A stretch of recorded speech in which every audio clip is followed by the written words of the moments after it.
Amoroso Padre Celestial, te agradecemos por cada onza de energía que tenemos esta mañana, por la vida, por la salud de nosotros y de nuestros amados, y porque tenemos a Cristo en el santuario, defendiéndonos y administrando cada cosa que necesitamos a nuestro favor.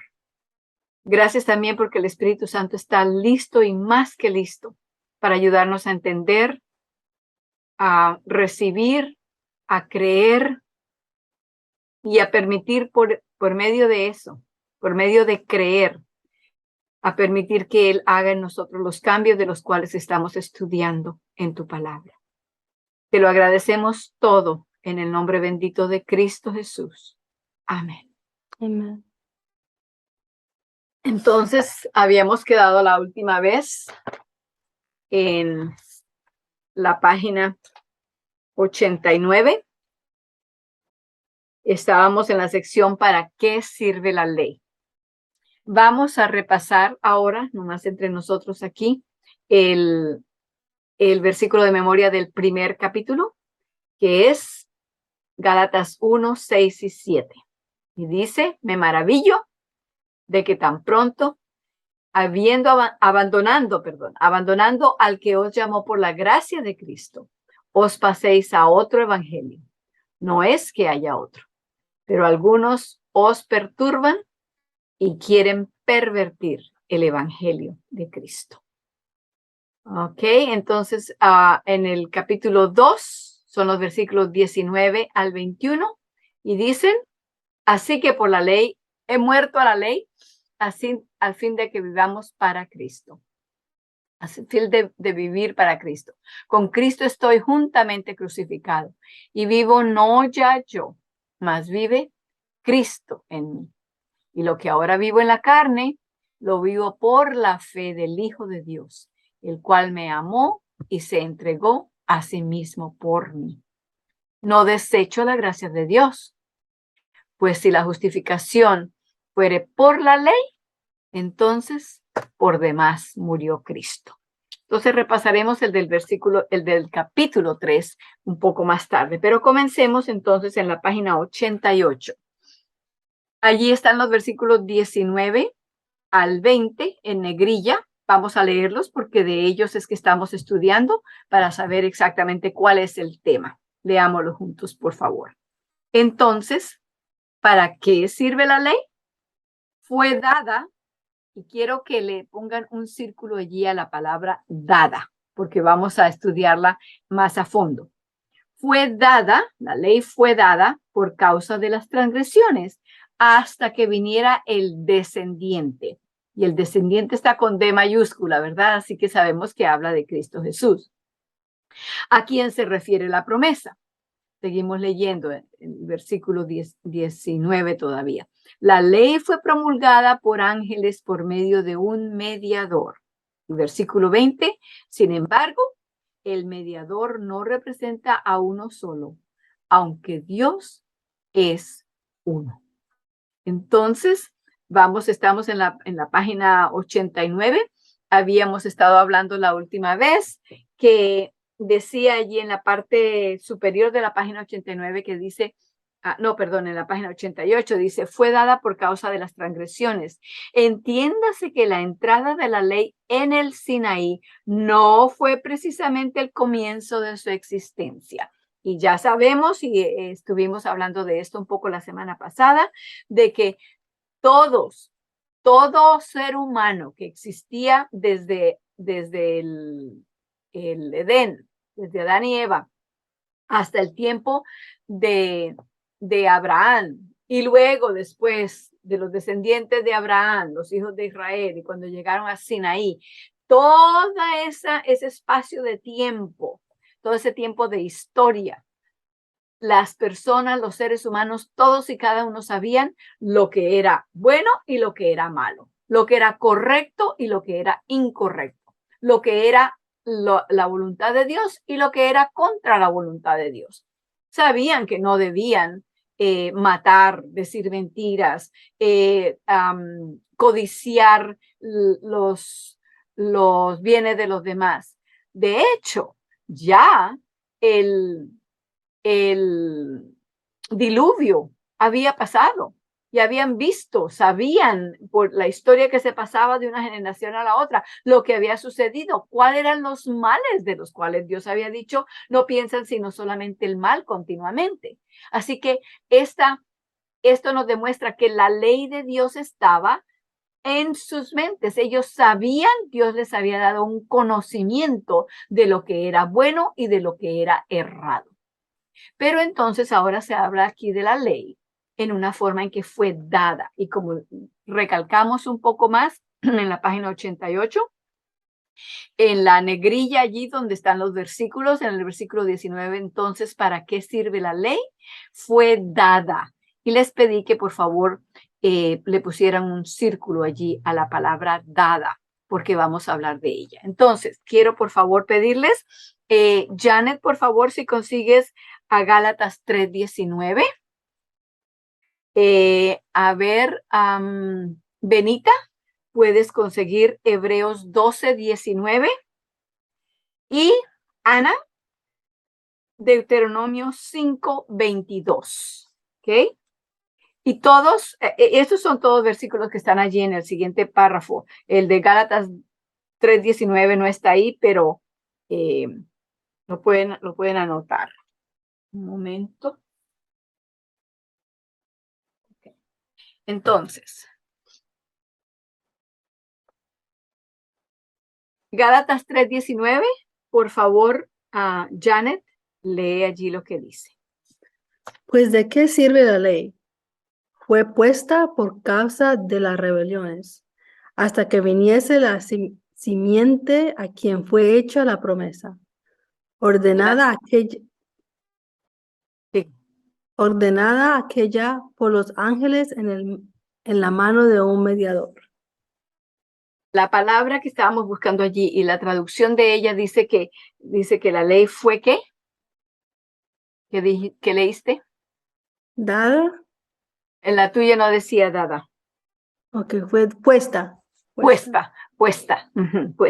Pero ese puesta o dada, cualquiera de esas dos palabras vamos a descubrir qué es lo que quieren decir, porque fueron traducidas del original de esa manera, así que a nosotros nos llega en nuestro idioma con la palabra dada y con la palabra puesta, y hay otras versiones que estoy segura tendrán otras palabras usadas, otros sinónimos, pero son sinónimos que están encubriendo algo que es importante allí. Entonces, por favor, Hebreos 12:19, Benita. Sí, dice, al sonido de la trompeta y a la voz que hablaban, la cual los que oyeron rogaron que no le siguieran hablando. ¿Oyeron allí no le siguieran qué? Hablando. Así que tenemos, aquí están estas palabras que estoy resaltando. Dada, hablando. ¿Ok? Vamos a uno más, es en Deuteronomio 5:22. Buenos días, dice Buenos días. Deuteronomio 5:22. Estas son las palabras que el Señor pronunció con voz fuerte desde el fuego, la nube y la densa oscuridad, cuando ustedes estaban reunidos al pie de la montaña. No añadió nada más. Luego las escribió en 2 tablas de piedra y me las entregó. Allí la palabra que ella leyó dice que él las pronunció. Entonces, pongamos juntas estas tres palabritas. Todo esto está incluido en el siguiente párrafo que vamos a leer ahorita, pero todas estas palabras están allí y las hago resaltar para que nos demos cuenta de qué está hablando allí. Dada. Esa es una de las palabras. La otra palabra fue hablada.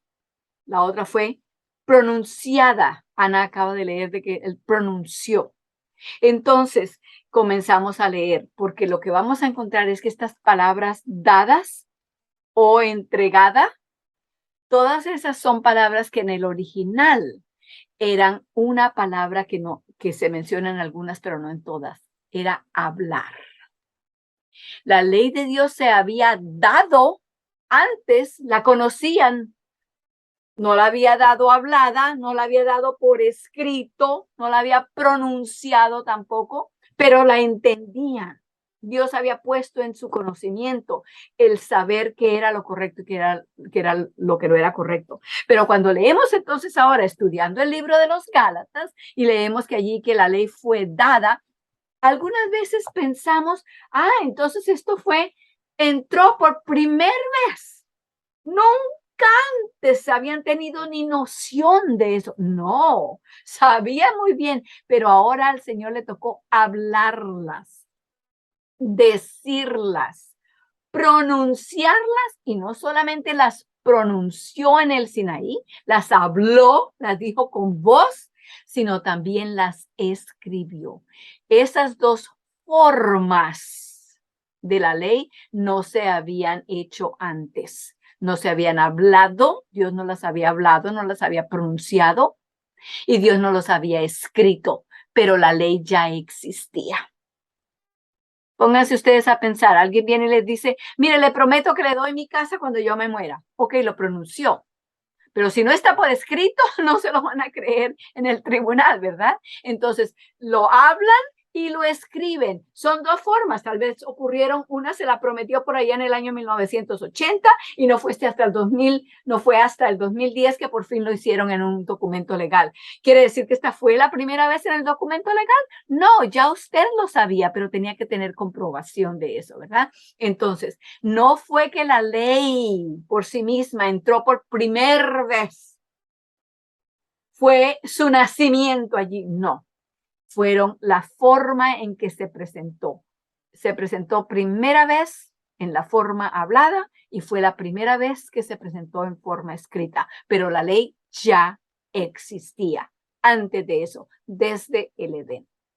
Ahora entonces vamos a entender mejor lo que vamos a leer en el párrafo, en la página 89, en la parte superior. Comienza la voz dada.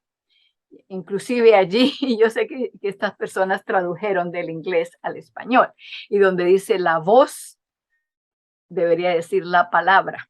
La palabra dada, y está entre comillas, que aparece aquí, es la misma traducida hablada en Hebreos 12:19. Y allí cuando ella leyó, dice que lo pronunció, ¿verdad? Hablada. Y las personas pidieron que no les hablaran más. Noten que las personas nos dijeron, no me escriban más, nos dijeron, no nos hablen más. Era porque ya les estaban hablando, ¿verdad? Si yo digo no me hable más, es porque ya usted me estaba hablando. Si estamos entendiendo esa palabra que aunque dijéramos, bueno, que se la dio, se la pronunció, se la habló, ¿qué fue, cómo fue?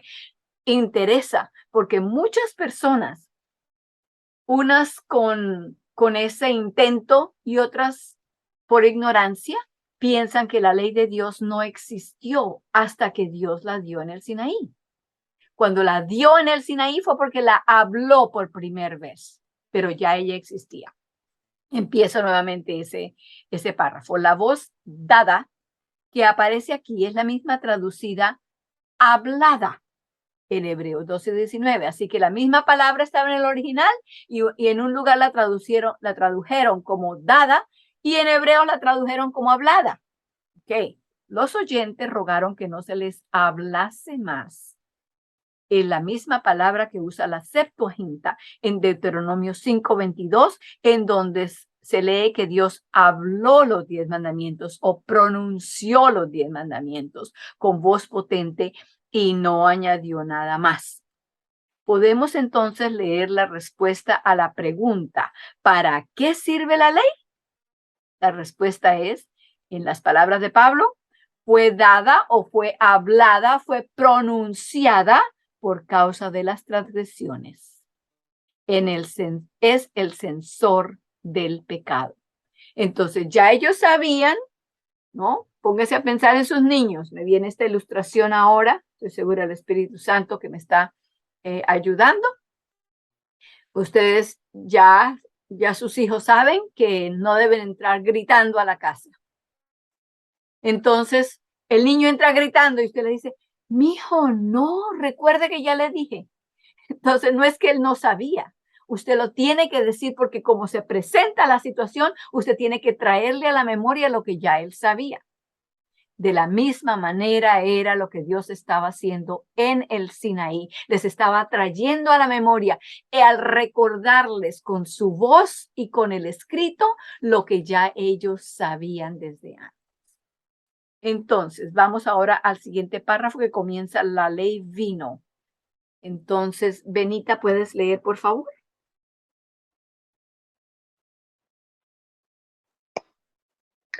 Sí, hermana. La ley vino para que se para que se agrandara el pecado. Romanos 5:20. En otras palabras, para que por el mandamiento se viera la malignidad del pecado. Romanos 7:13. Fue Un momento, dada hermana, pare allí un momentito. Si me espero hasta el final, tal vez no tiene el mismo efecto.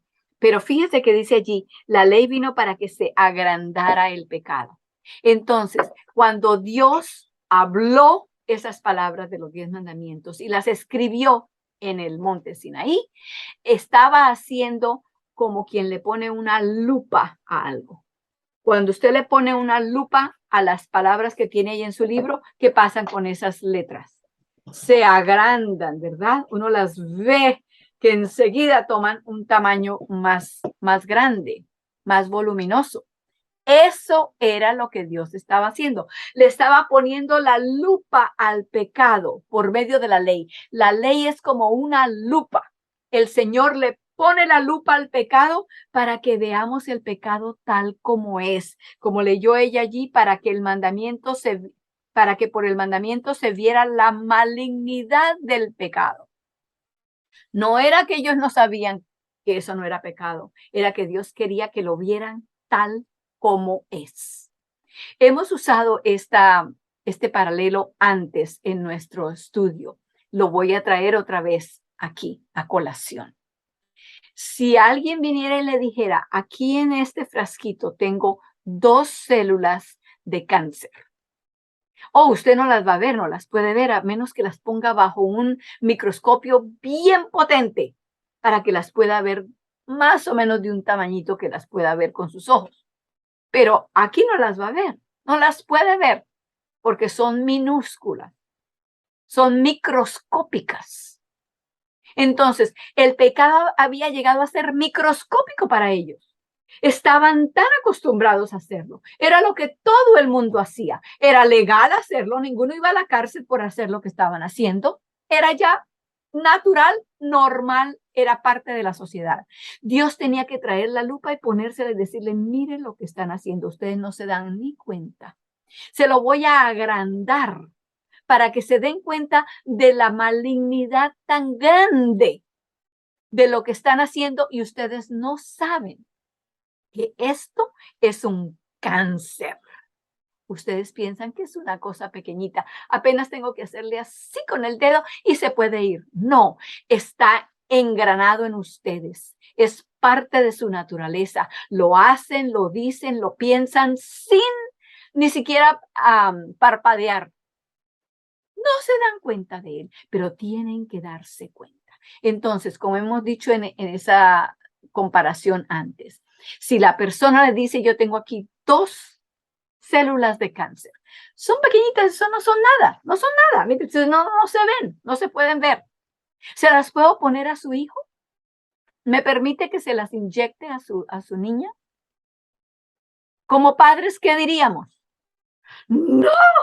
¡Uy, no, ni se me le acerque a mi criatura! No. ¿Por qué? Si no la podemos ver, ¿por qué entonces nos sorprendemos y nos imponemos contra eso con tal fuerza? Porque ya sabemos que esas 2 células pequeñitas no se quedan pequeñitas. Se multiplican y al final, sea pronto o sea muy a largo plazo, pero al final, ¿qué hacen? Matan, acaban. Dios quería que se dieran cuenta que esas 2, 10, 14, 20, 50 células que tenían allí dentro de su corazón y que rápidamente la hacían sin pensarlo, eso los iba a llevar a la destrucción. Y por eso trajo a la ley. La ley es esa lupa que abre nuestro conocimiento y entonces nos damos cuenta, esto que dije me puede llevar a la destrucción. Lo que pensé el otro día, mire dónde me lleva. Lo que acabo de hacer, la forma en que traté a mi vecino. El Señor quería que ellos se dieran cuenta, que vieran con los ojos correctos la forma en que el pecado es, la forma en que Él ve el pecado. Dios no quiere que nosotros tengamos esas 2 células de cáncer pequeñísimas, porque Él sabe que esas 2 células de cáncer pequeñísimas, por pequeñísimas que sean, nos van a destruir. No es que nos está quitando toda la diversión, toda la alegría, todo lo que podríamos gozar. No, eso no es lo que es. Eso no es lo que Él está haciendo. Él sabe que en medio de toda la alegría y el gozo que se demuestra haciendo todas aquellas cosas pecaminosas, en medio de todo eso, el pecado está trabajando y carcomiendo para llevarnos a la destrucción. Entonces, ahora sí, hermana, siga donde iba. ¿Fue dada? Fue dada entre manifestaciones de la más asombrosa majestad para alentar a los hijos de Israel del peligro. Hermana, Alertar, para alertar a los hijos de Israel del peligro en que estaban de perder la herencia prometida por causa de su incredulidad. Ellos no creían en el Señor como Abraham lo hacía, y cualquier cosa que no es de fe es pecado. Pero la herencia había sido prometida a través de la justicia por la fe. Por consiguiente, los incrédulos judíos no podían recibirla. Okay, allí tenemos la razón exactamente. Las promesas son recibidas por fe. Justificación por la fe o rectitud por la fe, perfección por la fe. ¿Cómo alcanzamos las promesas, la rectitud, la perfección, la justificación? Solamente por la fe. Pero si somos incrédulos, si no creemos en ello, entonces no tenemos el instrumento por el cual se reciben esas bendiciones, se reciben esa salvación, esa perfección, esa preparación para la venida de Cristo. Entendemos entonces ahora, hermanos, por qué es tan importante saber lo que dice Gálatas, lo que enseña el libro de los Gálatas, porque nuestra salvación, nuestra preparación para vivir en el cielo, no es que la tenemos que hacer nosotros. Y oramos inclusive. Esta es una forma legalista de orar. Por eso estamos cambiando, permitiendo que la palabra de Dios cambie nuestro pensar, ¿verdad? Oramos y decimos, Señor, ayúdanos a prepararnos para la venida de Cristo. No, nosotros no podemos prepararnos para la venida de Cristo. Lo que tenemos es que pedirle al Señor que nos ayude a entregarnos a Él para que Él haga el trabajo de preparación en nosotros. Esa es la única manera. ¿Y cómo lo hace? Cuando nosotros creemos, cuando nosotros decimos, sí, Señor, creo en ti. Entonces le estamos dando el permiso de que Él haga esa preparación en nosotros. Es todo por la fe. Si somos incrédulos, ya entonces cerramos la puerta. La incredulidad cierra la puerta a la justicia por la fe, a la perfección por la fe, a la rectitud por la fe, a la salvación por la fe y a la preparación para la venida de Cristo. Y la incredulidad tiene muchos disfraces, se presenta de muchas formas. Puede que estemos diciendo, sí, yo creo en Cristo, yo creo en la Biblia, yo creo en que Cristo va a venir. Pero creo no es solamente de creer aquí, creo es que me entrego, le permito que haga en mí lo que quiere hacer. Porque si solamente lo tengo aquí, pero no le permito a Dios, me sirve igual que la creencia o la fe de los demonios. Ellos también creen y tiemblan, dice la Biblia. ¿Y de qué les sirve? De nada, porque no se entregan. Tienen el conocimiento, pero no creen el conocimiento que tienen. Lo rechazan, lo resisten. Entonces, hermana Mari, ¿puede leer, por favor? Estamos en la página 89 Página 89. El párrafo que comienza de esa manera.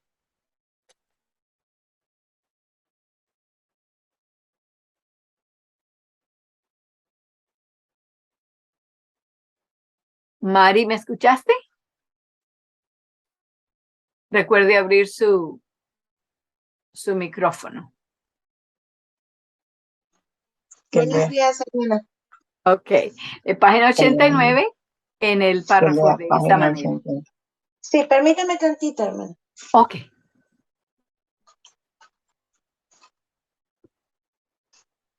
Y buenos días a las dos. Me alegra mucho de oírlas.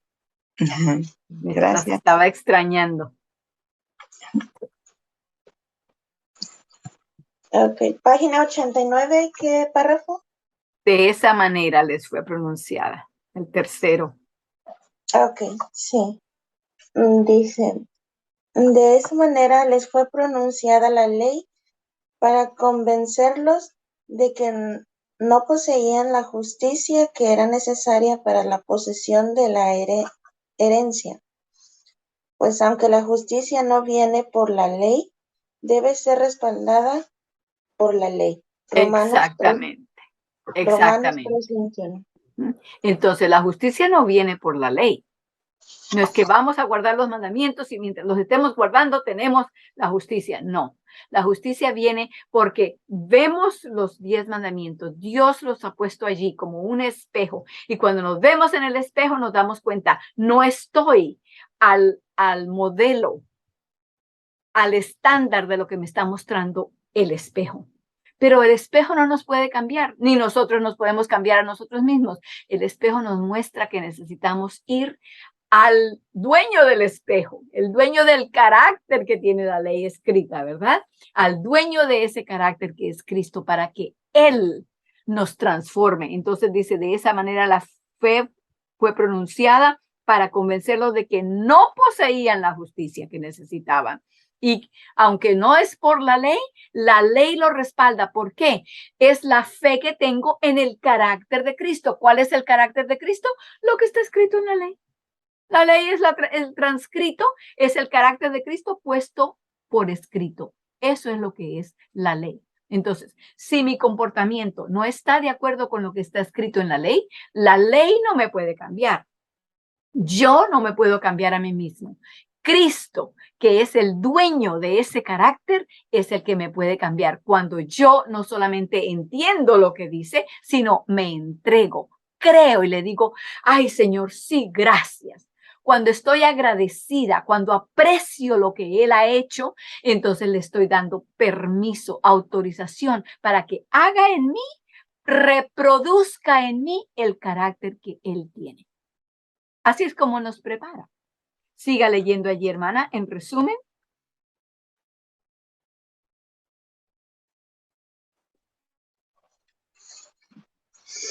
En resumen, la ley fue dada para mostrarles su ausencia de fe, por lo cual no podían ser los verdaderos hijos de Abraham y estaban por perder la herencia prometida.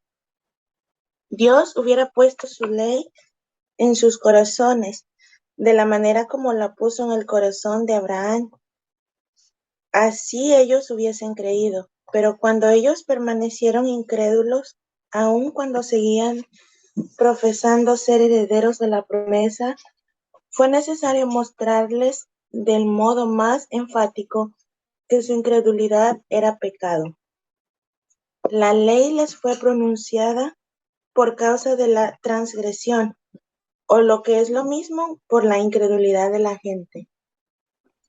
Entonces, como decíamos anteriormente, digo hace unos momentos, hoy mismo, esta mañana, cuando comenzamos el estudio, que la ley, aunque ya existía todo el tiempo desde el Edén, desde Adán y Eva, hasta el tiempo del Sinaí, cuando los israelitas la recibieron en el monte con voces y con trompetas y con luces y truenos y todo aquello, escucharon a Dios que la habló en esa vez, pero ya existía, simplemente la trajo así hablada y en tonos tan resonantes y la escribió él mismo con su dedo en las tablas de piedra ¿Para qué? Como una lupa, para llamarles la atención y decirles, vean lo que están haciendo. Ustedes creen que están muy bien, o ustedes no están matando, no están robando, no están haciendo esto, no están haciendo lo otro, y creen que ustedes están muy bien, pero no se están dando cuenta que cuando no creen en mí, cuando no permiten que yo los prepare para entrar a la Canaán terrenal en este caso, entonces esa falta de fe, esa incredulidad que ustedes tienen hacia mí y que demuestran hacia mí, eso es pecado. Tan pecado como es no honrar a padre y madre, o tener dioses ajenos, o cometer adulterio, etcétera, etcétera, etcétera. El pecado es más insiduo, es más profundo de lo que nosotros lo vemos. Generalmente nos comparamos los unos con los otros y decimos, bueno, los que están en la cárcel por haber matado a alguien, por haber cometido un desfalco, por haber robado en algún banco, por esto, por lo otro. Bueno, gracias, Señor, te doy porque yo no soy como los que están metidos en la cárcel. Pero, ¿qué de nuestra falta de fe en Dios? Puede que no estemos haciendo esos pecados, esos actos que llevan penalidades legales, pero ¿qué hay de nuestro orgullo? ¿Qué hay de nuestra falta de perdonar a los demás como Dios nos perdona a nosotros? Pensamos que estamos muy bien. Como estoy yendo a la iglesia, como llego allá a tiempo con mi Biblia y con mi himnario y me he estudiado la lección, yo estoy bien. No, hermanos, el pecado es mucho más peligroso que eso. Nos hace pensar que estamos bien, cuando que por dentro estamos, como dijo Jesús, como sepulcros llenos de gusanos, llenos de cuerpos que se están descomponiendo y pensamos que estamos muy bonitos todos por fuera. El Señor tenía que hacerles ver a ellos y a nosotros que por la ley no somos justificados, no somos preparados, no somos salvos, pero tenemos que tener esa perfección de la ley en nosotros. ¿Cómo? Por medio de Cristo, quien es el dueño del carácter que se describe en la ley. Así es como la ley, Cristo y la preparación se unen todos en un solo punto. Entonces, pasamos ahora a la confianza. Confianza propia es pecado. Vuelvo a leer ese título. La confianza propia es el pecado. La confianza propia. ¿Entendemos lo que quiere decir eso? Pensemos en eso, porque de eso va a hablar ahora, ¿verdad? La confianza propia. ¿En quién tengo la confianza puesta? Si creo que, bueno, fulano me va a ayudar, o el pastor lo va a hacer, o el director de tal departamento, o yo puedo hacerlo, ¿sí? Mi papá y mi mamá me enseñaron a que yo podía hacer tal cosa y me enseñaron a que yo, si me propongo, lo puedo hacer. Hermanos, la confianza propia, allí es donde está nuestra mayor caída, porque por nosotros mismos no podemos. La confianza propia, allí está donde comienza nuestro pecado. Entonces, hermana Ana, ¿puede leer, por favor? A ver, no le he pedido a Janet que lea. Janet, por favor, perdona, Ana. Janet, ¿puedes leer, por favor, la confianza propia es pecado?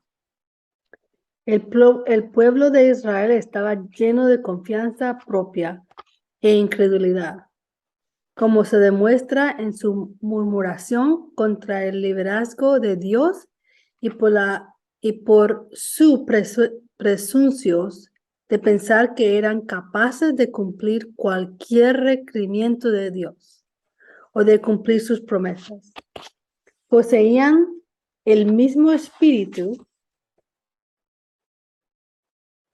de sus descendientes, quienes preguntaron: ¿qué haremos para realizar las obras de Dios? Juan 6:28. A tal punto ignoraban la justicia de Dios, que pensaban que podían establecer su propia justicia como equivalente Romanos 10:3. A menos que vieran su pecado, no podían beneficiarse de la promesa. De aquí la necesidad de la pronunciación de la ley. En la parte superior, en la segunda línea de esa página 90, dice que sus descendientes preguntaron, los descendientes de Abraham, siguieron incrédulos igual que todos los israelitas, ¿verdad? Que pasaron y a los que Dios les habló. Ellos le preguntaron a Cristo, ¿qué haremos para realizar las obras de Dios? Realizar quiere decir hacer. ¿Qué haremos para poder hacer las obras de Dios? ¿Estaban pensando que ellos las podían hacer? Eso era lo que estaban diciendo con eso. Dinos qué es lo que tenemos que hacer para poder hacer lo que Dios quiere que nosotros hagamos. Nosotros no podemos hacer nada, nada por nosotros mismos, nada. Y nada quiere decir nada, nada. El Señor nos tiene que dar hasta la fuerza para podernos entregar a Él, porque ni eso tenemos nosotros. El Señor fue el que nos dio el libre albedrío. El libre albedrío no viene de nosotros mismos. Lo tenemos desde pequeñitos, con eso nacimos. El Señor nos los ha dado como parte de nuestra naturaleza, porque es parte del amor. El amor que no da libertad, que no da la libertad de hacer su propia decisión, no es amor, es un amor obligado. Un amor que se lo ponen a usted, que se lo pronuncian a usted con una pistola puesta en su cabeza, no es un amor que usted va a dar porque quiere darlo, porque le nace. No, usted dice, sí, claro que sí, yo lo amo, porque no me quiero morir, no quiero que me vayas a sacar los sesos. Pero Dios no es así, Dios nos da la libertad de escoger, el libre albedrío. Y ese libre albedrío nos los dio sabiendo que lo podíamos usar en contra de Él mismo. Pero habiéndonos dado el libre albedrío, aún con eso, le tenemos que pedir al Señor que nos ayude para que usemos ese don, ese regalo del libre albedrío para hacer decisiones a favor de Él.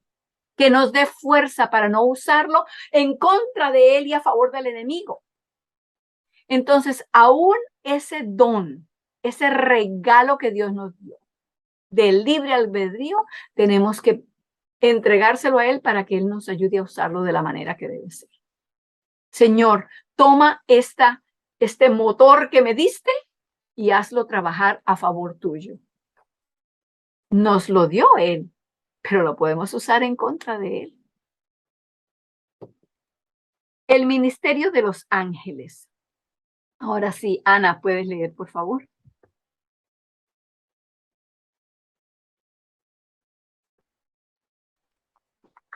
Dice, el ministerio de los ángeles. ¿No son todos ellos espíritus servidores enviados para ayudar a los que han de heredar la salvación? Hebreos 1:14. Exactamente qué oficio desempeñaban los miles de ángeles presentes en el Sinaí, no lo sabemos, pero sabemos que los ángeles tienen un hondo y cercano interés en todo lo que concierne al hombre, aun cuando la predicación del Evangelio no necesariamente les concierne a ellos.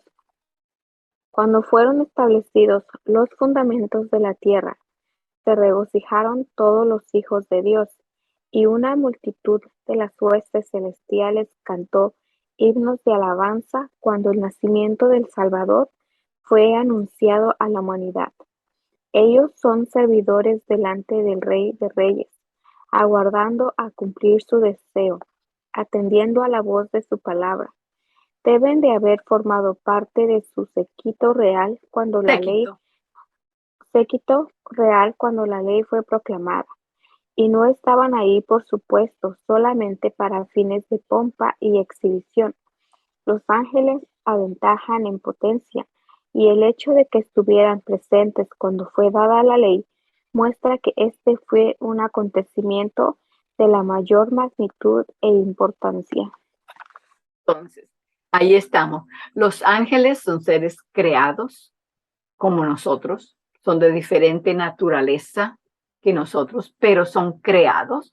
Y aunque estuvieron allí, no fue que ellos fueron los que los dieron, fue Dios el que las habló. Ya entendimos, ¿verdad? Y si no estuvieron aquí a tiempo para la primera parte del estudio de hoy, el párrafo de la página 89, la voz dada, por favor regresen y estudien allí, porque así comprendemos y aprendemos bien a poder explicar a las personas que creen que la ley no se dio sino hasta casi 2000 años después del Edén. Así que eso fue algo añadido que Dios lo dio, así que ya no sirve. Así como no existía antes, ahora no tiene ya ninguna responsabilidad con nosotros. Ya fue abolida. No. Dios habló, Dios dio su ley, no porque la dio por primera vez, sino porque fue la primera vez que la habló, la pronunció y la escribió. Entonces, cuando habla aquí de lo que los ángeles hicieron, ¿por qué estaban allí? Todo esto Dios lo usó para agrandar, magnificar el hecho de que lo que les estaba diciendo, la ley que les estaba pronunciando ese día era algo a lo que ellos tenían y debían ponerle atención. De esto dependía su salvación y su preparación para entrar a la tierra prometida. De la misma forma es con nosotros. Él magnifica su ley por medio de Cristo, mandando a Cristo hecho semejante a nosotros y siendo hecho bajo la ley, igual que nosotros, teniendo que obedecerla, pero no obedeciéndola por sí mismo, sino por medio de depender de su Padre, así como nosotros tenemos que hacerlo. Entonces, Él agranda, magnifica su ley cada vez tratando de llamar nuestra atención, de enfocar nuestra atención en lo que Él nos está diciendo.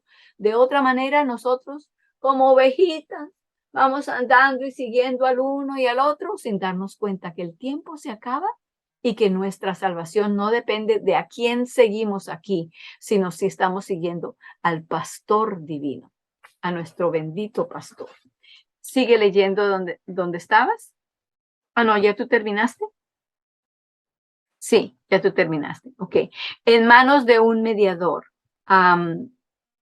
Vamos a pedirle a la hermana Benita otra vez, por favor, que lea.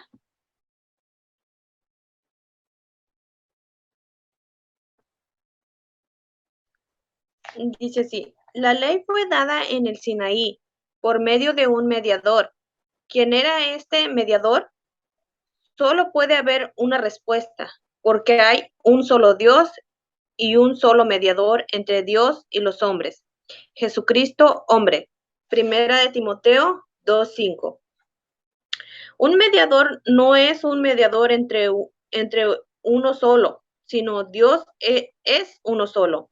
Dios es uno, la gente son los demás y Jesucristo el mediador. De la manera como Dios es una de las partes en la transición, Cristo es el mediador. Perdón, en la transacción. Transacción, perdón, sí. Transacción. Cristo es el mediador, pues no hay otro mediador entre Dios y los hombres. En ningún otro hay salvación, porque no hay otro hombre bajo el cielo dado a los hombres en que podamos ser salvos. Hechos 4:12. Hermanos, no sé si se habrán dado cuenta, pero se los voy a señalar allí para que pensemos en esto. Que enfáticamente y claramente nos dice allí en Primera de Timoteo 2:5, quién es el mediador que nosotros, cada uno de nosotros tenemos, cada uno de nuestros hijos tiene, cada uno de nuestros amigos, conocidos, miembros del lugar donde trabajamos, miembros de nuestras iglesias. Hay un solo mediador para cada uno de nosotros.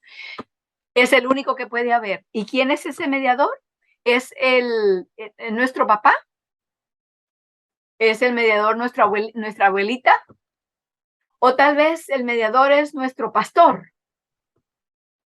¿O tal vez el mediador sea el anciano de nuestra iglesia? ¿Puede ser el mediador el director, el jefe de policía?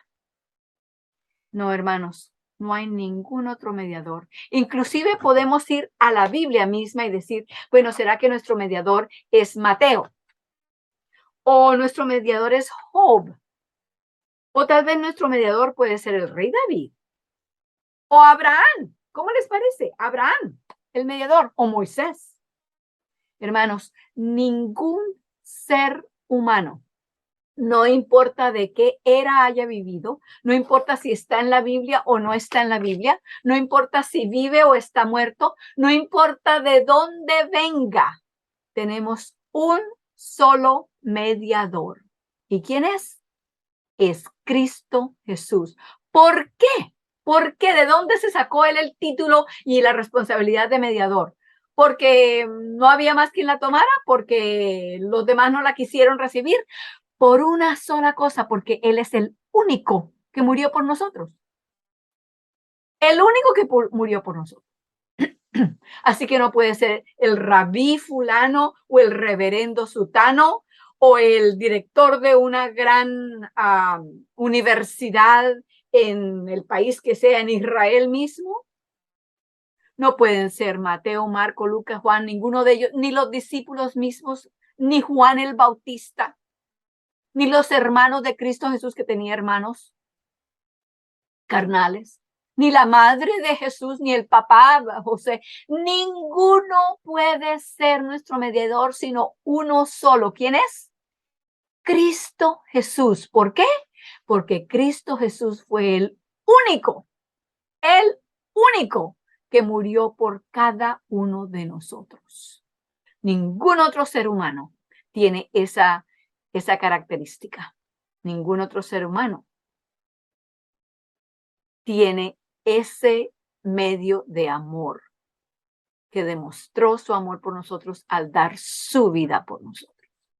Entonces, habiendo sabido ya eso que nos lo dice tan claramente en 1 de Timoteo 2:5, y saben qué, hermanos, vamos allá para que lo subrayen. Si no, bueno, yo sé que hay personas que no les gusta escribir en sus Biblias. Para mí la Biblia, el día que Cristo venga, la Biblia se va a quedar aquí. Así que vamos a usarla. Esa es mi manera de pensar. Bueno, para aquellos que subrayan, vamos a buscar 1 de Timoteo 2:5 y lo vamos a leer de allí para que lo tengan en su propia Biblia, subrayado y listo. Cuando se consigan con personas que no entiendan o que hayan malentendido alguna cosa, de algún punto de verdad, de la verdad de Dios.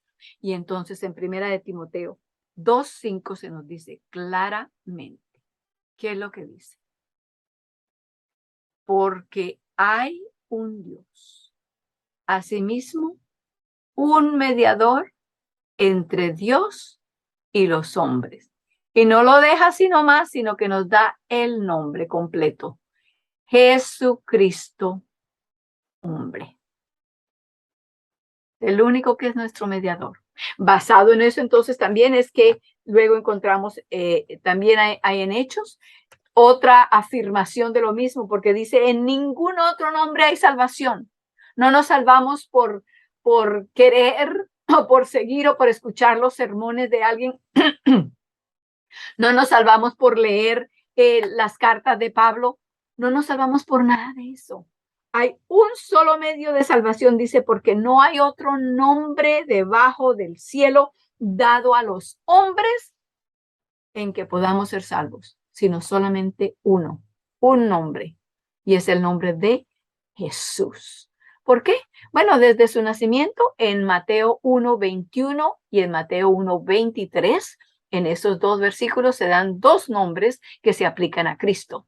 Y son, en el uno dice, llamará su nombre Jesús, porque él salvará a su pueblo de sus pecados. No hay nadie más que nos pueda salvar de nuestros pecados. No importa cuán bien se hayan portado, qué vida tan buena hayan llevado, cuántas formas de ayudar a la humanidad haya usado. No hay nada de eso que pueda servirnos de calificación. Hay un solo nombre dado a los hombres bajo el cielo, un solo nombre dado, es Cristo. Entonces, cuando dice, Él salvará a su pueblo de sus pecados, es Cristo solamente. Y el otro es Emmanuel, Dios con nosotros. No hay ninguna otra persona, Ninguna otra persona, y vuelvo a recalcar, no hay ningún otro ser humano al cual se le pueda dar ese título, Dios con nosotros, porque Él era Dios y era hombre, así que es Dios con nosotros. No hay ninguna otra persona que llene esas calificaciones. Gracias a Dios por darnos la verdad entera y completa para que no caigamos en falsedad, no vayamos a ser engañados. Entonces, en la siguiente sección habla de la obra de Cristo como mediador. Mari, ¿tu madre María puede leer también? La obra de Cristo, el hombre apartado de Dios, rebelando contra él, todas nos apartámonos como ovejas de nuestras iniquidades y ha hecho separación entre nosotros y Dios. Isaías 29, 1, 2. 59. Porque la iniquiación de la Inclinación. de la carne en contra de Dios no sugiere a la ley de Dios, ni tampoco puede. Eso viene de Romanos 8:7. Pare allí, hermano, un momento, entonces. Quiero que pensemos, reflexionemos un poco allí en lo que ya ha leído. Todos nos apartamos como ovejas. Eso viene de Isaías 53. Allí habla de eso como en el versículo como 7, 8, 9 por allí. Entonces luego dice, nuestras iniquidades han hecho separación entre nosotros y Dios. Pensamos, cuando nos damos cuenta de la maldad que hay en nosotros, del pecado que hay en nosotros, tenemos aquel sentimiento de que, bueno, Dios no puede quererme, no puede amarme. ¿Cómo me va a amar si yo hice tal y tal y tal cosa? Entonces nos sentimos separados de Dios. Pero lo que quiero que entendamos es esto, que cuando nos sentimos así porque el pecado está trayendo esa separación. No es que Dios se separó, se fue, nos dejó, nos abandonó. No, el pecado nos hace sentir de esa manera. Piensen ustedes cuando ustedes se ponen los dedos así en los oídos. No escuchan bien, ¿verdad? Aún su propia voz se escucha toda mofada, escondida, como nublada, por decir así, no se me viene otra palabra ahora. ¿Qué es lo que ha hecho la separación entre nosotros y el sonido? Son los dedos que pusimos en el oído. Ese es el pecado. El sonido sigue ahí igual, pero nosotros no lo escuchamos. ¿Por qué? Porque hemos tapado nuestros oídos. Esta es la separación. No, el sonido siguió andando, el sonido no se alejó de nosotros lo alejamos con nuestra acción. Esto viene de Isaías 59. Abramos nuestras Biblias allí. Isaías 59. Vamos a leer primero el versículo 2. Isaías 59, versículo 2. Estén al tanto, al cabo de lo que estamos leyendo, para que cuando yo pare en algún lugar y les diga, sigan leyendo o díganme qué dice después, puedan estar listos, ¿ok? Entonces dice, mas vuestras iniquidades han hecho, ¿qué cosa? ¿Alguien conteste? División. División, que quiere decir también separación, ¿verdad? Entre vosotros y vuestro Dios. ¿Y vuestros qué? Pecados. Pecados, vuestros pecados. Así que la iniquidad, no solamente las acciones que hacemos malas, sino esa naturaleza, ese deseo que dentro de nosotros rápidamente nos lleva a pecar fácilmente. Eso ¿qué ha hecho? Dice, ha hecho ocultar su rostro de vosotros para no ¿qué? ¿Alguien conteste?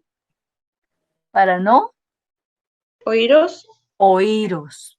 que no los para puede, no escuchar. para no oírnos, ¿verdad? Entonces, nos ha separado y no nos oye. Podemos, por eso me gusta que leamos el versículo 2 primero, porque para que razonemos estas cosas y nos demos cuenta verdaderamente, porque si leímos el 2 solamente decimos, cuando pecamos, Dios no nos oye. Pero entonces tenemos que tener cuidado con eso. ¿Recuerdan la ilustración que hicimos aquí? Dios nos está oyendo, pero yo no lo puedo oír porque tengo los dedos apretando en los oídos. El pecado no me deja oírlo. Entonces me siento que no está Dios porque no lo puedo escuchar. ¿Cómo sé yo eso? No les estoy enseñando lo que yo pienso o lo que yo creo. Leamos el versículo 1, porque allí nos dice exactamente cómo es. He aquí que no se ha acortado la mano de Jehová para salvar. Esas son buenas noticias, ¿verdad? Ay, menos mal. A Dios no se le acabó el poder para salvar. Todavía no se ha cansado. Gracias a Dios. Hay más, dice, ni hace agravado su oído para oír. Dios no tiene problemas con sus oídos. No necesita audífonos. No tiene problema de la audición. Entonces, ¿por qué? Pongamos ahora el versículo 1 y el versículo 2. Dios no tiene problema para oírnos, dice, ni tiene problema para salvarnos. Su mano todavía es poderosa para sacarnos de entre el ciénago del mal. ¿Qué es lo que ha pasado? Que nuestras iniquidades han hecho división. Nuestros pecados han hecho ocultar su rostro. Nuestros pecados vienen y nos tapan y nos ponen un velo y no podemos ver a Dios, pero Dios, ¿dónde está? Dios está con nosotros porque Él es Emmanuel. Si sentimos que Dios está apartado, que no contesta, que no oye, que nos sentimos que no hay nadie con nosotros, estamos sin ayuda, hermanos, echemos de nosotros el pecado. Permitamos al Espíritu Santo que nos limpie completamente, porque lo que nos está ahogando es nuestro propio pecado. Dios está allí. Lo único que Él necesita es que nosotros le digamos como Pedro cuando se estaba hundiendo entre las olas, Señor, sálvame. Y eso fue todo lo que tomó enseguida el Señor, enseguida lo sacó.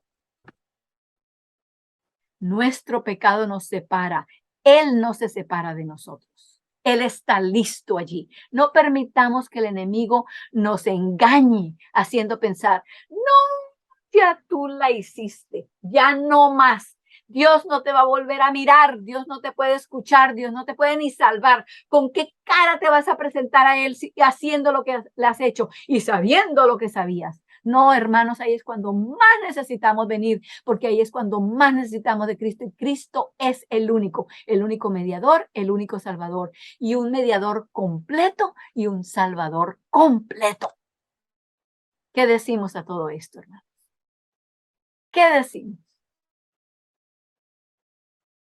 ¿Hay alguien que pueda contestar?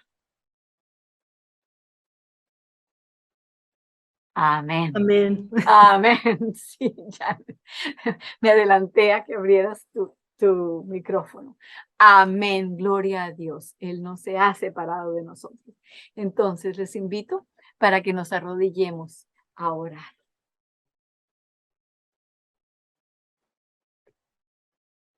Padre nuestro que estás en los cielos, pero que también habitas en el corazón humano que te permite, que te abre la puerta.